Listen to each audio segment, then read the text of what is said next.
Hello adventurers, and welcome back to my channel. Today we are going to be taking a different kind of adventure tour. We're going to be going to Evergreen Cemetery here in Leadville, where we are going to participate in a walking tour. It's self-guided. You can find the information either at the cemetery here through one of the QR codes, or you can find out a little bit more about this through the local museums. They have a lot of interesting things here, and this is a cemetery that was one of two in the area. So it's going to be very fascinating as we explore through this region and find some of the famous graves that they have. But more so, I want to share some of the stories of the people here. And as we pass through this area, we're going to pay our respects. This is a mining community, and of course, because mining communities are very hard communities to live in, some of the earliest graves here are those of the miners from the earliest days of Leadville. Again, I mentioned this is one of two cemeteries, the second that was created here in this area. And so as we're moving through, even though there are recent gravestones, we will also find those that date well back into the 1800s. And with that,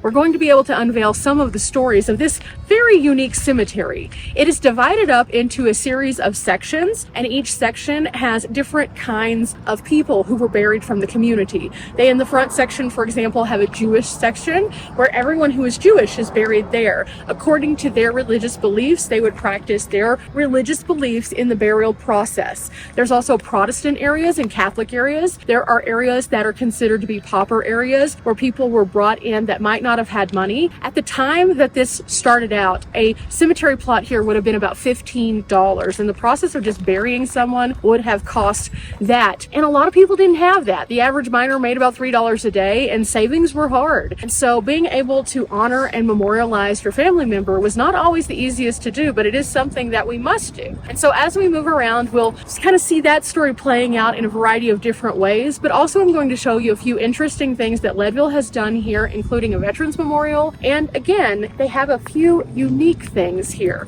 So if you're ready, let's dive in. This is going to be an interesting one. It's going to be a little different, but it'll definitely be something that I think you'll enjoy. Starting off at the beginning of the cemetery, there is this sign here where you can see each of the separate areas, and within these areas you can find out where everyone would approximately be based on those. There's also an Irish miners memorial, which I've shared on a couple of videos, that embodies the entirety of Leadville's community spirit to the Irish miner population. It bears the names of all of those who perished in this area during the mining boom.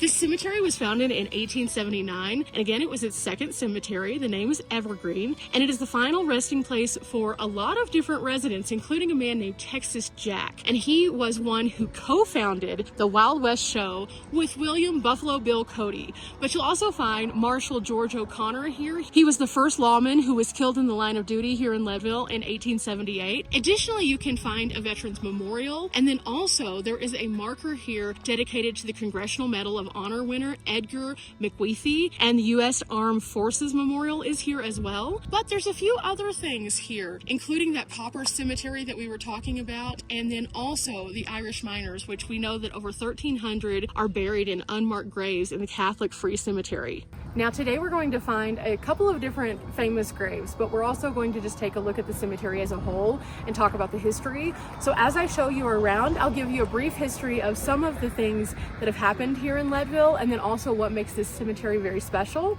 But then we're going to go find Texas Jack.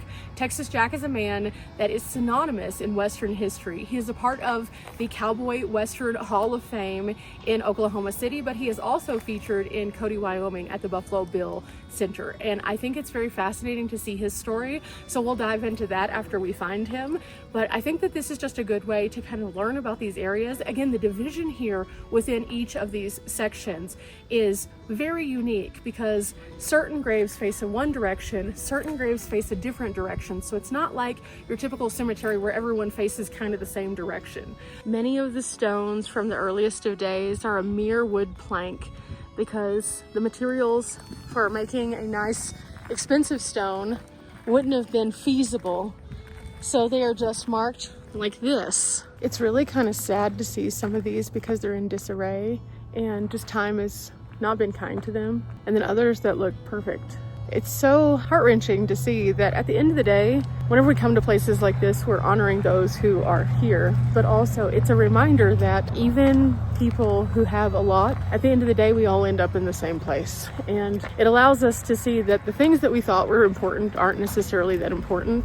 The stone is for the family. It is not necessarily for those who are no more. And so because of that, when we see these, we think of the thought that went into them to preserve them for the family. And then in so many cases, when the family moves away, you see that there's no one there to visit, and things kind of start to get a little wonky. And then it's up to the cemetery to take care of them, but sometimes that job is a very large and thankless job. So as we come here, we learn the history and we get to be fascinated by the facts, but we also have that moment where we kind of take a step back and say, okay, this is what we all become at some point. Here we have made it to Texas Jack. You can see here, he was only 39 years old. He served in the military. He was a part of the Confederate States Army. He passed away in 1880. He also was a part of something so spectacular within the Buffalo Bill group that the stone was brought here by Buffalo Bill Cody and 2 others. You can see that people still visit. They leave small things for him. You can see in the back even. And his legacy was, in only 39 years, something that people still today come to see. Now, at the age of only 19, he was a scout for the Confederate Cavalry. Beyond that, he went on to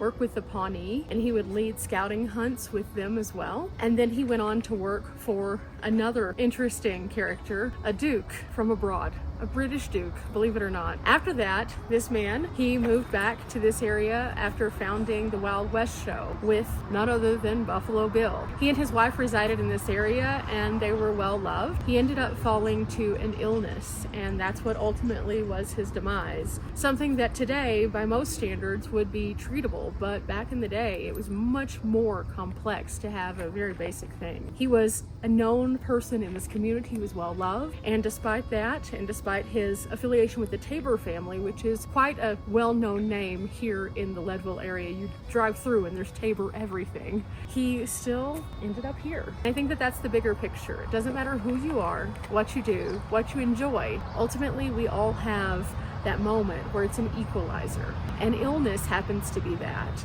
And so telling his story through this particular grave that was dedicated and donated by his friends, we're able to learn a little bit about the past and how a man who started out changed his stars to do something even bigger. And I think that that's pretty interesting. We don't have to agree with everyone's politics, where they stood on things. However, we can prove that everyone deserves that moment to show who they truly are.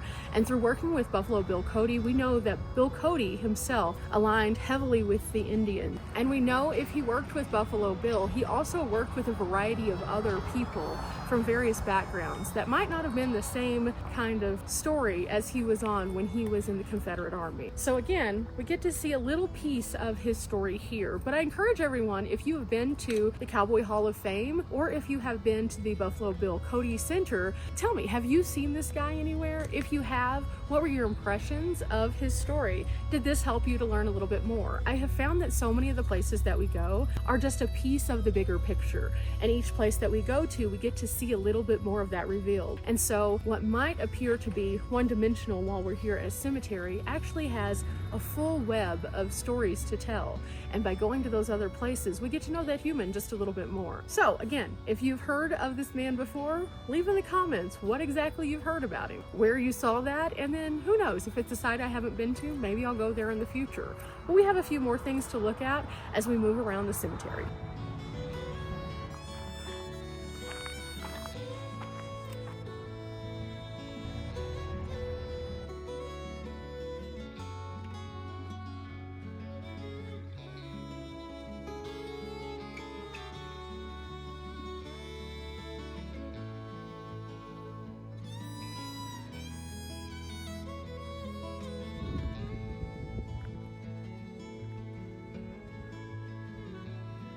Speaking of history, we have found one of the biggest historic events that is located in this particular cemetery.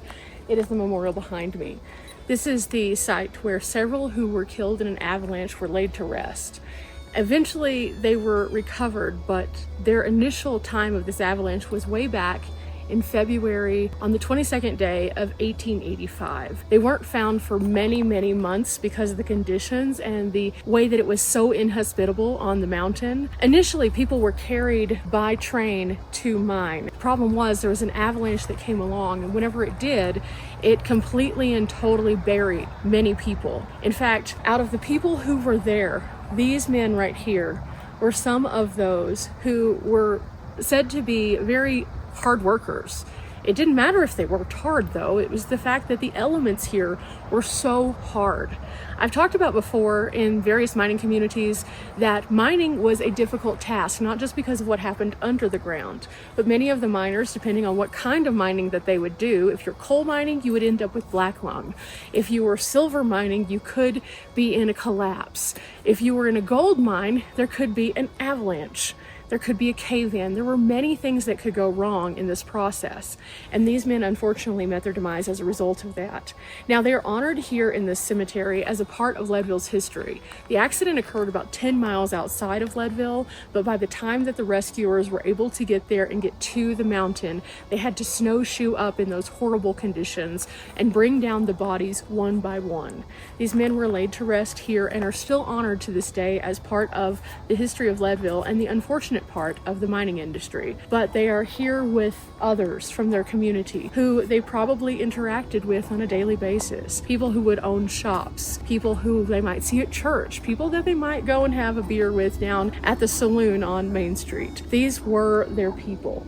These were the people that they had come to know, and in many cases, they had come to be neighbors with. And so they were honored here in a very profound way by the community. And again, this is another one of the stories that just dictates what life was like here in this community during a very difficult time. It was hard. It was hard work. And again, you'll see through the Irish Miners Memorial another version of just why it was so hard. People did not do well in the conditions, especially during the winter months, because it's not like now where we can just go inside and have instantaneous on-demand heating and electricity. It was a much more difficult time then. And again, that's why we come to places like this, so we can learn about those things, so that we don't take the things that we personally have in today's day and age for granted.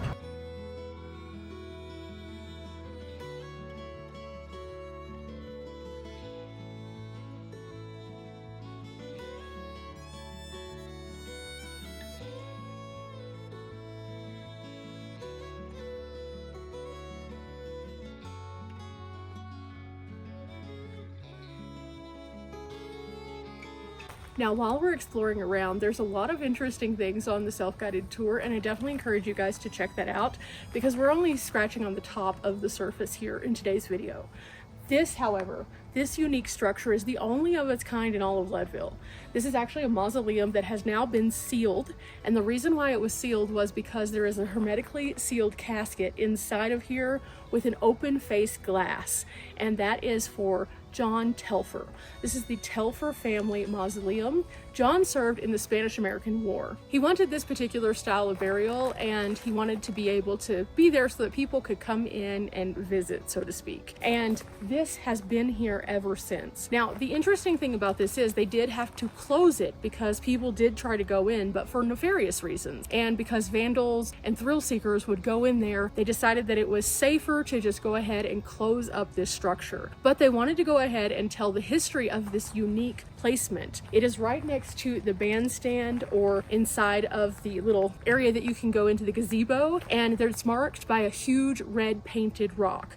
You can see the rock while you're driving down the roadway all the way back to the Irish Miners Memorial, so you can't miss it. This is a very unique story, and again, a unique to Leadville story. These kind of caskets were available and people did utilize them, but they're not super common. So this is a very strange story to say the least, but I'm glad I can share it with you. We're actually about to wrap up our tour. There's tons of walking that you can do around this historic cemetery. Again, just if you come, please don't step on graves, don't knock anything over, keep your respective distance, learn from the history, use the walking tour as your guide, and it will give you some markers as to where some of these things are, but also it'll help you to dive a little bit more into the layers of history. Each of the sections that is marked tells a story as to why it is important, and we've been learning kind of as we've been going about each of these sections, from the variations of different kinds of religions to the different groups themselves. They each have a unique story behind them as to why they are here. We just learned that,